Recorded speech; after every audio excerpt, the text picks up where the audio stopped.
Salut à tous les amis investisseurs, salut à toutes les amis investisseuses, j'espère que vous allez bien, que vous avez la forme et la patate et que vous avez passé une bonne semaine. C'est Mister ETF, je suis super content de vous retrouver pour de nouvelles vidéos sur les ETF cette semaine. Et cette semaine, j'ai décidé de répondre à vos questions. Vous m'avez posé plein de questions sur Instagram et sur YouTube dans les commentaires. Donc voilà, ça vous dit d'en savoir plus? Allez, c'est parti! Mais avant de commencer cette nouvelle vidéo, je tenais à vous remercier car vous avez plus de 1180 abonnés à la chaîne de Mister ETF. Franchement, c'est incroyable. Vous me faites vraiment super plaisir. Alors franchement, merci. N'hésitez pas encore une fois pour soutenir la chaîne, à liker, à commenter et à vous abonner. Ça va beaucoup m'aider pour mon travail et aussi à m'aider pour le référencement sur YouTube. Merci beaucoup. Pour ceux qui rejoignent la chaîne, je fais entre 2 et 3 vidéos par mois sur la thématique des ETF. Que je trouve que c'est un placement financier qui est beaucoup plus intéressant que les actions classiques et beaucoup moins risqué. Donc n'hésitez pas à me poser vos questions dans les commentaires sur YouTube ou également sur l'Instagram de Mister ETF. Merci. Tout de suite, on va commencer par la première question de Pierre. Pierre qui me demande comment peut-on aller plus loin dans son portefeuille ETF PEA que le classique monde plus émergent. En fait, je souhaiterais te dire, Pierre, qu'en fait, les ETF se composent en 3 catégories. Soit on a la catégorie géographie, donc tu peux également investir, par exemple, sur le Japon uniquement, sur l'Amérique du Sud, sur les États-Unis, sur l'Europe, sur l'Espagne. Donc voilà, ça peut être une source de diversification.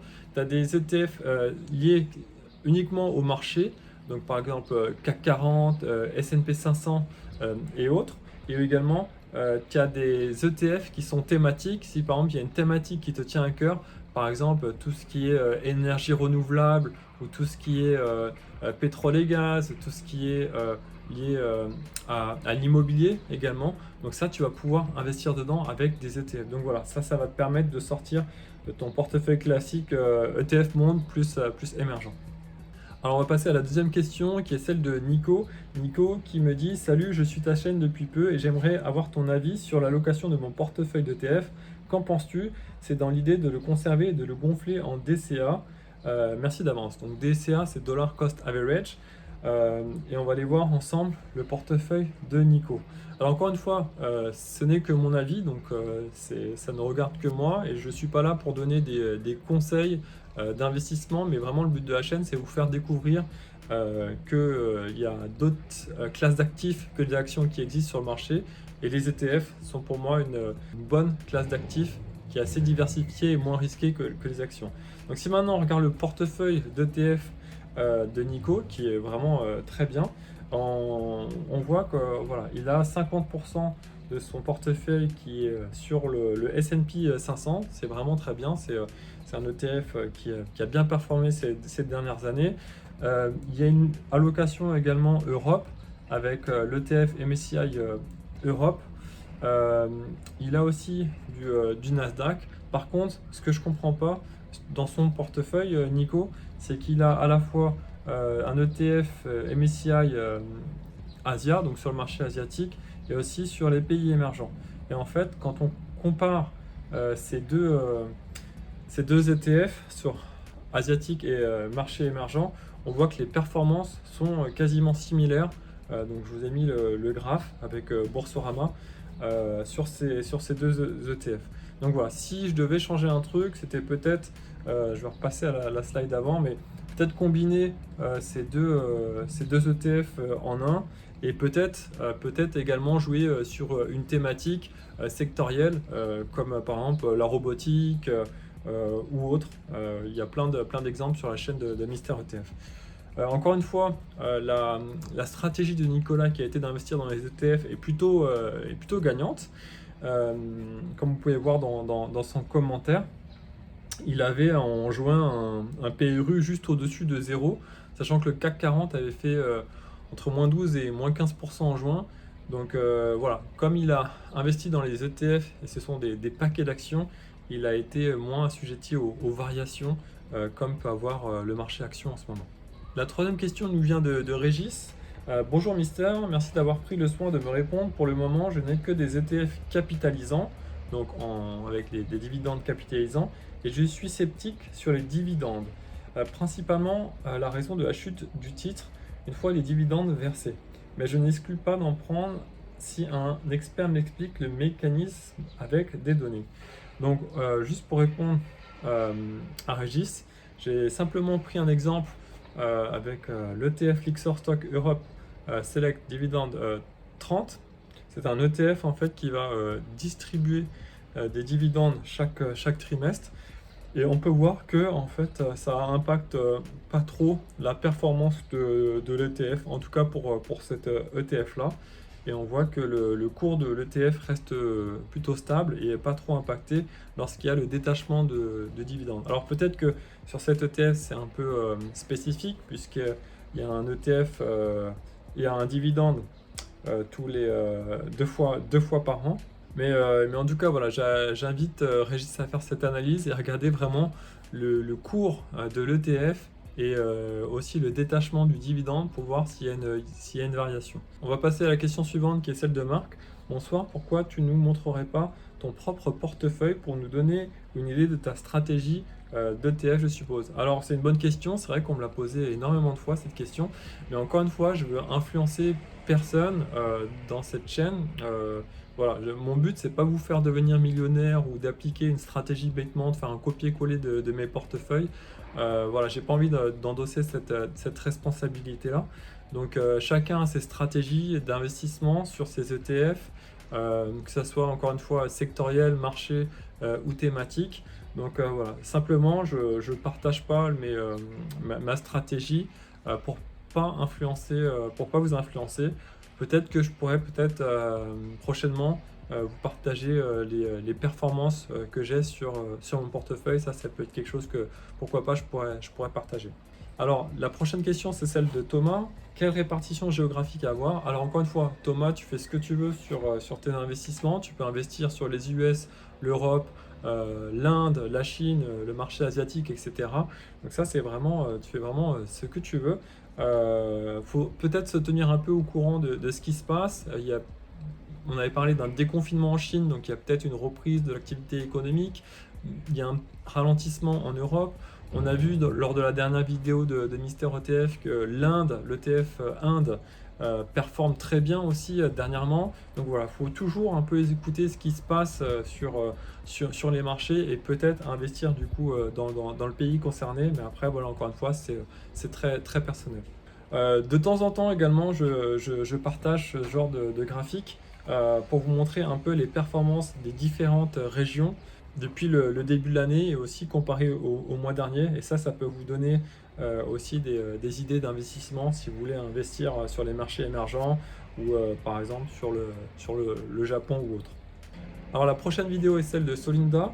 Elle demande, y a-t-il une vidéo, un post où tu recommandes un site pour investir dans les ETF? La vidéo que tu recommandes pour commencer l'investissement, j'aimerais m'y mettre, mais je n'ai pas beaucoup de temps pour investiguer et je suis perdu avec tous ces liens. Donc merci beaucoup Solinda à toi pour cette question. Alors tout d'abord, ma recommandation c'est vraiment d'ouvrir un compte sur une plateforme en ligne telle que Boursorama ou Degiro. Je vous mets des liens dans les commentaires. Et voilà, pour ceux qui n'ont pas beaucoup de temps, les ETF c'est une solution parfaite. Car en fait, en investissant dans un ETF, vous allez investir dans un paquet d'actions, donc vous n'avez pas besoin d'aller chercher tout ce qui est performance financière des entreprises, etc. Non, c'est vraiment un fonds qui va répliquer les performances de plusieurs actions, entre une quinzaine et une centaine par exemple.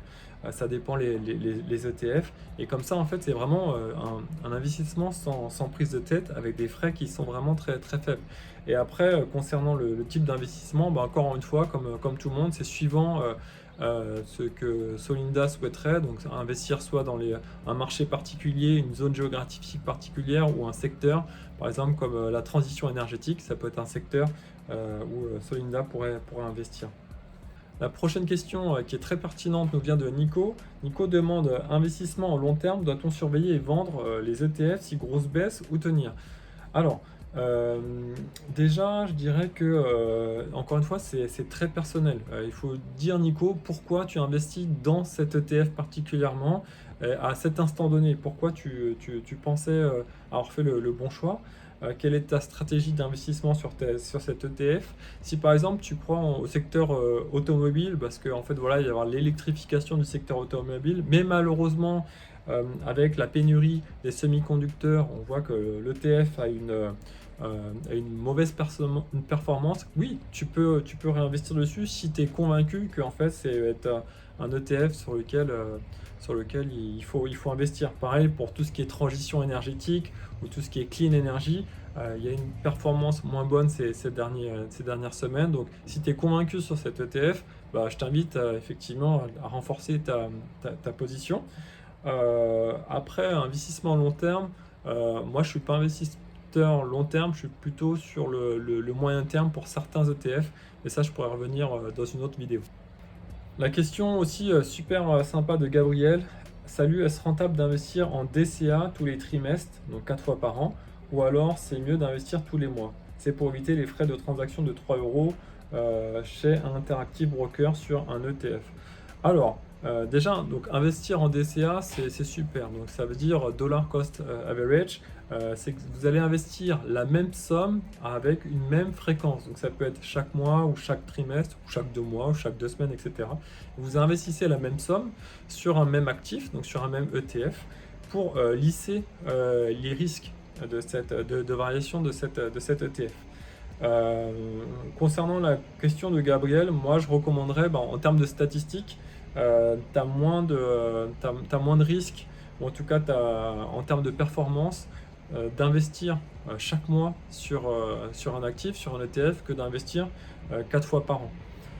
Après, concernant les frais d'Interactive Broker, je les trouve assez élevés, donc c'est pour ça que je recommande souvent à la communauté d'investir soit sur Boursorama ou soit sur des Giro. En plus, sur Boursorama, il y a des ETF avec des frais qui sont gratuits, donc tu n'as pas de frais lorsque tu vas passer un ordre sur les ETF, sur certains ETF chez Boursorama. La question de Mélanie qui me l'a posée plusieurs fois, et je suis vraiment désolé Mélanie, mais pourrais-tu faire une vidéo sur un ETF Momentum? Oui, je le ferai, mais j'ai pas encore vraiment trouvé le temps. Voilà, j'ai été beaucoup sollicité ces derniers mois, mais en tout cas oui, je le ferai. La dernière question d'ailleurs de Ayoub, je voudrais investir pour la première fois dans un ETF, comment faire? En fait, ça rejoint la question de Solinda. La première recommandation, c'est d'ouvrir un compte en ligne chez Boursorama ou DEGIRO pour pouvoir investir dans les ETF. Et ensuite, il faut réfléchir à quel est le thème, sa thématique préférée en fait dans les ETF. Chaque mois, je fais une vidéo également sur le top 5 des ETF. Ça peut vous donner certaines idées d'investissement sur des thèmes particuliers d'ETF. Et je vous mets également l'ISIN de l'ETF, donc c'est le numéro d'identification de l'ETF. Vous avez simplement à le taper dans Boursorama et là vous pouvez acheter l'ETF comme une action classique. Donc encore une fois, mon conseil c'est d'ouvrir un compte si possible chez Boursorama, parce que moi j'y suis et je recommande cette plateforme. En plus tu as 80 € offerts avec mon code de parrainage et je t'offre un ETF. Et ensuite tu investis dans les ETF qui te correspondent pour toi. Voilà les amis investisseurs, voilà les amis investisseuses, merci d'avoir regardé la vidéo jusqu'à la fin. Franchement, ça m'a fait super plaisir de répondre à vos questions. N'hésitez pas, si vous avez d'autres questions, à les mettre dans les commentaires sur YouTube. Merci pour tous les likes, pour tous les encouragements, pour tous les commentaires. N'hésitez pas à vous abonner, c'est super important pour le référencement. Voilà. Prenez soin de vous et je vous dis à la semaine prochaine. Ciao, ciao.